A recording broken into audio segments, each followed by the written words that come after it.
Hi friends. ఈరోజు నేను బ్రేక్‌ఫాస్ట్‌కి టమాటా సార్వ ప్రిపేర్ చేశానండి ఇంట్లో ఇడ్లీలోకి. ఇడ్లీలోకి కానీ, దోసలోకి కానీ ఈ సార్వ చాలా బావుంటుంది. పిల్లలు ఎంతో ఇష్టంగా తింటారు. ఇది ఎలా ప్రిపేర్ చేసుకోవాలో ఇప్పుడు చూద్దాం. ఒక మిక్సీ జార్ తీసుకొని ఇందులోకి 3 టమాటాలు కట్ చేసి వేసుకుంటున్నానండి. ఇందులోకి ఒక ఉల్లిపాయ కట్ చేసి వేసుకుంటున్నాను. ఒక 10 వెల్లుల్లి రెమ్మలు వేసుకుందాము. నేనిక్కడ పచ్చి కొబ్బరి లేకుండా వెండి కొబ్బరి వేసుకుంటున్నానండి. మీరు పచ్చి కొబ్బరైనా వేసుకోవచ్చు సన్నగా తరిగి. ఇందులో కొంచెం అల్లం వేసుకోవాలి. నేనిక్కడ 4 లవంగాలు ముక్కలు వేసుకుంటున్నానండి.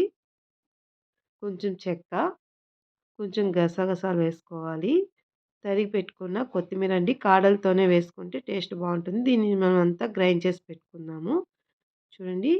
ఈ విధంగా బాగా మెత్తగా గ్రైండ్ చేసి పెట్టుకోవాలి. ఇప్పుడు ఒక బాండలి పెట్టుకొని, బాండలి హీటెక్కినాక కొంచెం ఆయిల్ ఏద్దామండి. చూడండి.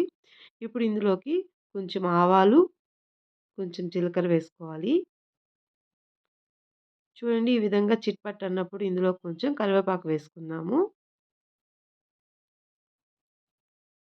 ఇప్పుడు మనం ఆల్రెడీ గ్రైండ్ చేసి పెట్టుకున్న మసాలా ఇందులో వేసేసుకుందామండి. చూడండి. వేసేటప్పుడు కొంచెం జాగ్రత్త పైన ఎగిరి పడుతుంది. ఇందులోకి కొంచెం పసుపు, 1 స్పూన్ కారం, టేస్ట్‌కి తగినంత సాల్ట్, 1 స్పూన్ ధనియాల పొడి. వీటినన్నిటిని ఒకసారి మనము మసాలా అన్నిటికి కలిసేటట్టు బాగా కలుపుకోవాలండి ఈ విధంగా. చూడండి. మీడియం ఫ్లేమ్‌లో పెట్టుకొని మనము దీన్ని ఈ మసాలాలని ఆయిల్‌లో ఒక 5 మినిట్స్ బాగా ఫ్రై చేసుకోవాలి. ఇప్పుడు ఇందులో కొంచెం జీలకర్ర పొడండి. ఒక హాఫ్ స్పూన్ వేసుకోండి. ఒక హాఫ్ స్పూన్ గరం మసాలా వేసుకుంటున్నాను నేను. వీటిని కూడా బాగా కలిసేటట్టు ఒకసారి బాగా ఫ్రై చేసుకుందాము మసాలాలన్నీ. చూడండి ఈ విధంగా బాగా కలుపుకోవాలి ఆయిల్‌లో ఒక 5 మినిట్స్.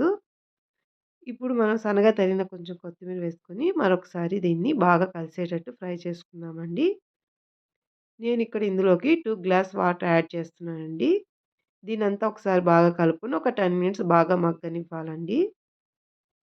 చూడండి. ఒక 10 మినిట్స్ మూత పక్కకు పెట్టేసుకుందాము.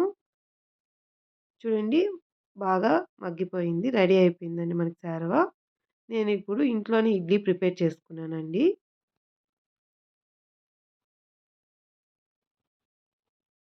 చూడండి. ఇడ్లీలోకి శారవ వేసుకొని తింటే టేస్ట్ చాలా బావుంటుంది. పిల్లలు ఎంతో ఇష్టంగా తింటారండి. పిల్లలే కాదు ఎవ్వరికైనా చాలా నచ్చుతుంది. Please subscribe my channel. Like